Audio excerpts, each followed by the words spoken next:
पैसा का 23वां जो है ना, कौन कौन छेद अनुच्छेद पढ़ना चाहिए बिना पढ़े ऐसे बोल दिया।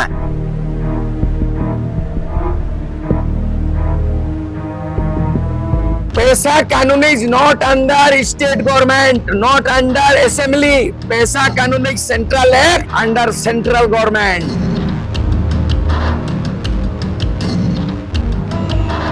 आज 32 जनजाति प्रतिनिधि आ रहे हैं। आज यहाँ पे पारित हो जाएगा, उसके बाद आपको पता चल जाएगा क्या हम लोग पैसा कर रहे हैं। जोहार, मैं हूँ देवेंद्र कुमार। अब देखना शुरू कर चुके हैं भारत मित्र। दोस्तों, इस वक्त मैं खड़ा हूँ पुरानी विधानसभा के सभागार में। आप यह देख सकते हैं दुनिया के आदिवासी एक हो। 9 अगस्त विश्व आदिवासी दिवस की घोषणा पत्र लागू करो। इसके साथ ही पैसा एक इसका एक वोकल पॉइंट है। हालांकि कुछ दूसरे मुद्दे भी हैं, और पैसा एक्ट को लेकर जो झारखंड में सियासी घमासान मचा हुआ है, उसको लेकर हमने आदिवासी समाज के कई बुद्धिजीवियों, लेखकों और एक्टिविस्टों से आपको रूबरू करवाया है। लेकिन उस कड़ी का एक महत्वपूर्ण हस्ताक्षर हैं सूर्य सिंह बेसरा। सूर्य सिंह बेसरा साहब इसमें मेरे साथ हैं। जोहार बेसरा साहब, भारत मित्र के चैनल पर आपको बहुत बहुत जोहार, स्वागत। आपको धन्यवाद, शुक्रिया कि आपने आज हमारा एक ऐतिहासिक एक समागम है, और आदिवासी जो आज देखने को मिलेगा झारखंड के 32 जनजातियों का, उनका दर्द को, उनका पीड़ा को, उनकी समस्याओं को, जलन मुद्दों को। एक तरफ आज झारखंड सरकार, हेमंत सोरेन की झारखंड सरकार विधानसभा सत्र चल रही है, और ठीक उसी पुराने विधानसभा में आदिवासियों का असेंबली चल रहा है। एक है झारखंड असेंबली, एक आदिवासी असेंबली। आज बहुत बड़े जलन मुद्दे पे बात उठेगी, वहां हो हल्ला हंगामा में सत्र समाप्त हो जाता है। आज यहाँ 32 जनजाति सामूहिक चिंतन, सामूहिक निर्णय, सामूहिक मित्र है ना, एक साथ बोलो, एक साथ चलो। डॉक्टर रामदयाल मुंडा बोलते थे कि एक सुखे सब सुखी, एक दुखे सब दुखी। इस सामूहिकता जीवन शैली पर हम आदिवासी आत्मनिर्णय का अधिकार लेते हैं, हम अपने खुद निर्णय लेते हैं। लेकिन हमारा जनप्रतिनिधि गूंगा बन गया है, हमारा संविधान के अभिरक्षक, संविधान को रक्षा करने वाले अंधा बन गया है, दिखता नहीं है। और हमारा आदिवासी मुख्यमंत्री वो सोचता नहीं है। इसलिए आज आत्मनिर्णय का अधिकार लेते हुए हमारे गांव में हमारे राज, अबुआ दिसुम अबुआ राज, बिरसा मुंडा का सपनों को साकार करना है। काश बंगाल 1905 में बना, बांग्ला भाषा में बंगाली राज करता है। 1936 में उड़ीसा राज बना, उड़िया भाषा में उड़िया उड़ीसा राज कर रहा है। असमी भाषा में झारखंड में बिरसा मुंडा को आदर्श बनाया गया। 15 नवंबर 2000 में झारखंड बना, लेकिन बिरसा मुंडा का अबुआ दिसुम अबुआ राज, मुंडा भाषा नहीं, मुंडा भाषा नहीं, मुंडा पेशा नहीं, माने आदिवासी का पेशा लागू नहीं, आदिवासी का भाषा माने सीएनटीएट लागू नहीं, और आदिवासी का भाषा माने मातृभाषा का महत्व नहीं। आज बहुत ही ऐतिहासिक निर्णय होने जा रहा है। 32 आदिवासी समुदाय मिल के 28 रिजर्व सीट से एमएलए को भेजा गया, लेकिन हमारा रिजर्व सीट से आदिवासी रिजर्व सीट का प्रतिनिधि आदिवासी का बात नहीं कहता है। आज आदिवासी स्वयं अपने बात कहेगा और निर्णय लेगा, और गवर्नर को नोटिस करेगा कि आप 5वें अनुसूची के गवर्नर, आदिवासी के हितैषी के लिए आप गवर्नर है। हम निर्णय लेते हैं, सरकार को निर्देशित कीजिए कि हेमंत सोरेन सरकार इन कानून को लागू करे। आदिवासी ना तो कल प्रदर्शन करेगा, आदिवासी ना तो धरना में बैठेगा, आदिवासी ना तो तेरा डंडा और गोली खाएगा। आदिवासी डंडा खा चुका है, आदिवासी गोली खा चुका है, आदिवासी उलगुलान कर चुका है, आदिवासी सिद्धू कानू लड़ाई लड़ चुका है, ताना भगत आंदोलन कर चुका है, कोल विद्रोह हो चुका है, संताल विद्रोह हो गया है, भूमिज विद्रोह हो गया है, आजाद मिल गया है। आजाद भारत में गुलाम आदिवासी इस तरह का आप नहीं जी सकते हैं। हम सेल्फ अपना डिटर्मिनेशन राइट रखते हैं, इसलिए आज का निर्णय अहम होगा और बहुत बड़ा ऐतिहासिक होने वाला है। 32 गो एजेंडा का पारित होगा और उसके बाद हम लोग गठिया बांध के राज्यपाल को पहुंचाएंगे कि ये गठिया को खोलो और कानून को लागू करो। हेमंत सोरेन को बोले अब तेरे यहाँ कोई मेमोरेंडम नहीं होगा, मानो तो सही है, नहीं तो निर्वाचित एमएलए को राइट टू रिकॉल, जनप्रतिनिधि को चुन के भेजा है, नहीं काम करोगे तो आपस बुलाने का अधिकार हमारा होगा। और उसके बाद नहीं तो झारखंड सरकार बहिष्कार करेंगे, विधायकों को बहिष्कार करेंगे। आदिवासी आप यातना नहीं सहेगा, आदिवासी अब याचना नहीं करेगा। याचना माना भीख मांगना है, आदिवासी ना है याचना करेगा। आदिवासी अब यातना नहीं सहेगा, अब ना चलेगा याचना, आप ना सहेंगे जातना, अब होगा न रहेंगे मेमोरेंडम, अब जरूरत होगा तो उलगुलान की तरफ करेंगे एटरंडम। एक तरफ आपने ठीक ही फरमाया, एक तरफ झारखंड की का जो निर्वाचित सरकार का विधानसभा चल रहा है, दूसरी तरफ आप पुराने विधानसभा में आदिवासी विधानसभा की बात कर रहे हैं। आपको यह नहीं लगता कि आप सत्ता को चुनौती दे रहे हैं? हम अपने आप को चुनौती दे रहे हैं, किसी सरकार को नहीं, किसी विपक्ष को नहीं है। हम लोकतंत्र को भी मानते हैं, भारत का संविधान को मानते हैं, आदिवासी का विधि विधान को भी मानते हैं। लेकिन दुख इस बात का है कि इन 24 वर्षों के अंदर में 14वां सरकार बनी, 6 बार विधानसभा चुनाव हुआ, शिबू सोरेन आदिवासी नेता 3 बार मुख्यमंत्री बने, उसका बेटा हेमंत सोरेन 4 बार मुख्यमंत्री, बीजेपी के अर्जुन मुंडा 3 बार मुख्यमंत्री बने, बीजेपी का 2.5 साल तक बाबूलाल मरांडी सरकार बने, झारखंड मुक्ति मोर्चा और कांग्रेस के मिलीजुली सरकार, ये मधु कोड़ा न दल न बोल निर्दल 2 साल मुख्यमंत्री बने। 2014 से 2019 तक बीजेपी का रघुवर दास मुख्यमंत्री बना तो सीएनटी एक्ट, एसपीटी एक्ट को बदल डाला और हमारा जमीन के लिए लैंड बैंक बना दिया। तो ये आप बर्दाश्त नहीं होगा, ये पैरेलल नहीं है, समानांतर सरकार नहीं चला रहे हैं और किसी को चुनौती भी नहीं दे रहे हैं। ये स्वयं हम एक चुनौती ले रहे हैं। चुनौती इस बात का ले रहे हैं, कब तक संघर्ष करेंगे?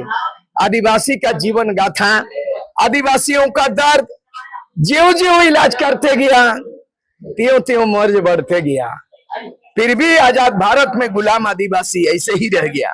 ये सरकार अपने को आदिवासियों की सरकार कहती है, आदिवासी जनआकांक्षाओं की सरकार कहती है। उस सरकार में आदिवासी समाज को अपने दर्द का मरहम क्यों नहीं मिला? 24 वर्षों के अंदर में स्थानीय नीति निर्धारित नहीं हुई। इन 24 वर्षों बीत गया है, सरकार का कमान संभाला, अभी तक जो है ना भाषा नीति नहीं बना। मातृभाषा में पढ़ने का भारत का संविधान में व्यवस्था है।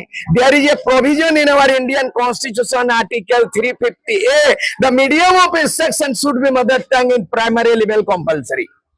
और यही कारण है भारत में 28 राज्यों हैं, इक्का दुक्का राज्य हिंदी छोड़ करके बाकी अपना भाषा में KG to PG पढ़ाता है। तमिलनाडु जाइए, आंध्र जाइए, तेलंगाना जाइए, कर्नाटक जाइए, महाराष्ट्र में मराठी, गुजरात में गुजराती, पंजाब में पंजाबी। यही झारखंड में आदिवासी कहने को राज और हिंदी में पढ़ा रहे हो। हमारी मातृभाषा हिंदी नहीं है। ये अफवाह सरकार फैसले क्यों नहीं ले पा रहे हैं? वो नपुंसक हो गया है, वो अंधा हो गया है, वो बहरा हो गया है, वो लंगड़ा हो गया है। आदिवासी जब से देश की आजाद हुई, हमने संघर्ष का इतिहास का मिसाल बनाया है और अलग राज्य बनने के बाद भी हम भी सड़क पे संघर्ष करेंगे। जिसको चुनते हैं सदन में संघर्ष करता है क्या? जिसको चुन के 28 गो MLA, अभी तो 30 गो हुए आदिवासी, 2 ठो रिजर्व सीट बात करके। आपने सदन की बात याद दिलाई। सदन में दीपक बिरुवा, मंत्री दीपक बिरुवा पेशा एक्ट को लेकर काफी मुखर रहते हैं। राजेश कच्छप पेशा एक्ट को लेकर मुखर रहते हैं। नमल बिक्सन कोंगाड़ी पेशा एक्ट को लेकर मुखर रहते हैं। हेमलाल मुर्मू पेशा एक्ट को लेकर मुखर रहते हैं। इस तरह कई एक नाम है, चमरा लिंडा है, शिल्पी नेहा तिर्की है। कहीं न कहीं ये सारे मंत्री और विधायक आदिवासी समाज की भावनाओं के साथ तो खड़े नजर आते ही हैं। आप 1 दर्जन माननीय मंत्री और विधायक का नाम लिया कि अगर आपने मांग पूरा नहीं होता तो सदस्यता त्याग देके क्यों नहीं आते? सूर्य सिंह मिश्रा जी से आप साक्षात ले रहे हैं। 1990 में मैं आजसू का एमएलए बना था, 5 साल का एमएलए बना था, लेकिन लालू ने ललकारा मेरे लाश पर झारखंड बनेगा। मैं 1 साल 5 महीना के अंदर में झारखंड अलग राज्य मांग को लेके पटना विधानसभा में मैं त्याग पत्र देने वाला से आप बात कर रहे हो। मैं अकेले हिला दिया पटना। तो आप क्या चाहते हैं कि आदिवासी समाज की भावनाओं को अबुआ सरकार में नहीं सुना जाता है, तो ये जो आदिवासी विधायक है अपना अपना इस्तीफा सौंप कर सड़क पर आए, आपके साथ दें। बिल्कुल उलगुलान का रास्ता करना पड़ेगा। सरकार नहीं सुनती है तो इस्तीफा दे के आना पड़ेगा और जनसमूह के साथ देना पड़ेगा। ये सड़क पे संघर्ष नहीं करने वाले हैं, ये धरना जुलूस में नहीं करेंगे। आज फरमान जारी होगा सरकार को, हेमंत सोरेन को, गवर्नर को नोटिस जाएगा। गवर्नर से भी बड़ा आदिवासी का हमारा स्वशासन व्यवस्था है, जो कि हम भारत का संविधान में बहुत बड़ा पद में है। दुर्भाग्य इस बात का है, आज आदिवासी के नाम से जो राष्ट्रपति बना दिया है, वहां मुहिम राष्ट्रपति श्रीमती द्रौपदी मुर्मू, और आज यहाँ भी राज्यपाल रहा है, और झारखंड में आदिवासी मुख्यमंत्री है। पेशा कानून लागू नहीं है, भाषा कानून लागू नहीं है, भाषा कानून लागू नहीं है। उड़ीसा में आज जो है ना, वहां भी आदिवासी मुख्यमंत्री है। हम कहाँ गुहार करें? आज झारखंड में मिसाल पेश होगा। आने वाला दिन में भारत देश के 10 राज्यों में आदिवासी 5th शेड्यूल का पेशा का हुलचुल मचेगा, और आने वाला दिन में पूरे राज्यों में इस तरह का उलगुलान होगा। और आने वाला दिन में पूरे भारत, जैसे दुनिया के आदिवासी एक हो, भारत के आदिवासी एक हो। दिल्ली चलो कार्यक्रम, और आदिवासी राष्ट्रपति से बोलेंगे जिस जगह पे आप बैठे हो रबर स्टैम्प के रूप में मत काम करो। भारत का संविधान में आदिवासी के हित के राष्ट्रपति को दिया अधिकार, गवर्नर को दिया अधिकार। हम 5th शेड्यूल का मालिक हैं, भारत देश का मालिक हैं, भीख नहीं मांगेंगे। संघर्ष हमारी गाथा है, उलगुलान हमारी कथा है। आपकी मुख्य मांग क्या है? जहां तक मैं समझ रहा हूं, आपने कहा 32 आदिवासी समुदाय के प्रतिनिधि इस आदिवासी महासभा में पार्टिसिपेट कर रहे हैं। 32 मुद्दे भी हैं, पर बड़ा मुद्दा क्या है? जैसा कि मैं आपका पोस्टर को देख रहा हूं, पेशा एक्ट 1996 को लेकर, इसको लेकर आपकी मुख्य आपत्ति क्या है और किससे आपत्ति? 1 मिनट मेरी सवाल को सुन लिया जाए। हेमंत सरकार एक ड्राफ्ट के साथ आगे बढ़ रही है, वह ड्राफ्ट पंचायती राज विभाग का है। एडीसी में, ट्राइबल एडवाइजरी कमेटी में वो ड्राफ्ट नहीं पहुंचा है। अंतिम फैसला ट्राइबल एडवाइजरी कमेटी से होगा। तो आदिवासी समाज इतना अधीर क्यों है और ट्राइबल एडवाइजरी कमेटी का इंतजार क्यों नहीं करती? आप सुन लीजिए, ये असंवैधानिक काम कर रहा है हेमंत सोरेन।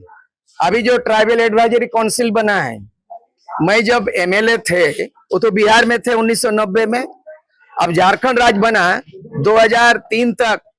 मैं ट्राइबल एडवाइजरी काउंसिल का मेंबर थे, बाबूलाल मरांडी मुख्यमंत्री बने। मैं भी ट्राइबल एडवाइजरी काउंसिल के अंग रहा हूं। मुझे मालूम है एक फैक्ट, मैं LLB, MA, PhD, किताब लिखने वाला, हिस्ट्री मैं जानता हूं। Tribal advisory council governor notified करता है। 5th शेड्यूल के मालिक गवर्नर होते हैं, मुख्यमंत्री नहीं होते हैं। तो उन्होंने खुद अपने आप को पैसा मैंने TSC बना लिया, मुख्यमंत्री अपने चेयरमैन बना के। और संविधान है कि उसको रिजेक्ट होगा, गवर्नर को हम लोग नोटिस दे दिया है उसको। दूसरा चीज है कि झारखंड राज्य पंचायत अधिनियम 2001 की जहां तक आप मैंने हवाला दे रहे हैं, नहीं उसके वाला मैं नहीं दे रहा हूं। मेरा कहना है कि अभी जो ड्राफ्ट है पंचायती राज विभाग के पास है, वह विभिन्न मंत्रालय को सौंपा नहीं गया है। उस पे लोगों का राय ली जा रही है। तो थोड़ा सा धैर्य होना चाहिए था, पंचायती राज विभाग से ड्राफ्ट को सामने आने देना चाहिए। नहीं, ड्राफ्ट को गैजेट में हम लोग देख लिया है। ड्राफ्ट गैजेटेड हो गया है, मालूम है कि नहीं आपको? 2023 में ही गैजेटेड हो गया है ड्राफ्ट को। और इन्होंने ड्राफ्ट को क्या बनाया? ये पंचायत राज अधिनियम 2001, उसके अंदर में ग्राम सभा है, पंचायत है, मुखिया के अंडर में ग्राम सभा है, और वो ग्राम सभा में पेचा को घुसर दिया है। क्योंकि ये जो पेशा कानून और पंचायत दोनों अलग है। पंचायत एक्ट जो है भारत का संविधान, पंचायत एक्ट भारत का संविधान का पार्ट 9 में है और राज्य सरकार के अधिकार के क्षेत्र में है। राज्य सरकार विभिन्न राज्यों को अपनी स्थिति परिस्थिति देख के पंचायत कानून बनाती है, विधानसभा में एक पारित होता है, लेकिन पेशा कानून ये 1996 ये पंचायत का मामला नहीं है, राज्य सरकार के अधीन नहीं है। ये भारत का संविधान 73वां संशोधन हुआ है और 96 में कानून बना है, लोकसभा में पारित हुआ, राज्यसभा में पारित हुआ और संविधान का संशोधन 73वां हो चुका है, राष्ट्रपति मोहर लगाया। ये सेंट्रल लॉ पेशा है, अब पंचायत एक स्टेट लॉ है, तो उसमें घुसपैठ नहीं चलेगा ना। हम लोग उस ड्राफ्ट को वो हेमंत सोरेन के जो प्रारूप बनाया पेशा का, उसको एक सिरे से खारिज करते हैं। हम लोग आज खारिज करेंगे। मेरी बात हो रही है तो टीएन सिंहदेव से, छत्तीसगढ़ के पूर्व एक्स सीएम रहे हैं। दावा किया जा रहा था झारखंड में कि छत्तीसगढ़ में पेशा एक्ट लागू है। टीएन सिंहदेव ने हमारे चैनल से बातचीत में साफ किया कि छत्तीसगढ़ में कोई पेशा एक्ट लागू नहीं है और वहां का हसदेवा जंगल इसलिए लूट लिया गया कि पेशा एक्ट लागू नहीं है। एक और बात उन्होंने मजबूत बात कही, वो कहा, उन्होंने कहा कि सेंट्रल एक्ट है उसमें कंसल्ट की बात की गई है, कंसेंट की बात नहीं की गई है। यानी ग्राम जमीन अधिग्रहण के मामले में जो राज्य सरकार है ग्राम सभा से कंसल्ट करेगी, कंसेंट नहीं लेगी। अभी कंसेंट की बात है, वो गलत बोल रहा है, मैं खारिज करता हूँ। हाँ, उनको पेशा कानून पढ़ना चाहिए। नहीं, मेरी बात को सुन लिया। 73 अमेंडमेंट पढ़ना चाहिए उसको। पेशा का 23वां जो है ना, कौन कौन छेद अनुच्छेद पढ़ना चाहिए, बिना पढ़े ऐसे बोल दिया। पेशा कानून is not under state government, not under assembly. पेशा कानून is central act under central government. 5th schedule का पेशा सेंट्रल कानून है। टीएन सिंहदेव जी से बातचीत के बाद मेरी बात यहाँ के मंत्रियों से हुई। मंत्रियों ने कहा कि हम कंसेंट की बात करने जा रहे हैं, कंसल्ट की बात नहीं कर रहे हैं। तो सेंट्रल गवर्नमेंट से अधिक मजबूत पेशा कानून झारखंड का बनने जा रहा है, जो पूरे देश में एक आदर्श होगा। आज पारित हो रहा है। आज 32 जनजाति प्रतिनिधि आ रहे हैं। आज यहाँ पे पारित हो जाएगा, उसके बाद आपको पता चल जाएगा क्या हम लोग पैसा कर रहे हैं। तो ये थे हमारे साथ सुर सिंह बेसरा, जिनका साफ मानना है कि सरकार जो ड्राफ्ट लेकर आगे बढ़ रही है, सरकार का जो ड्राफ्ट है वो आदिवासी समुदाय की जो चिंताएं हैं, आशंकाएं हैं और उसकी जो भावनाएं हैं उसके अनुरूप नहीं है।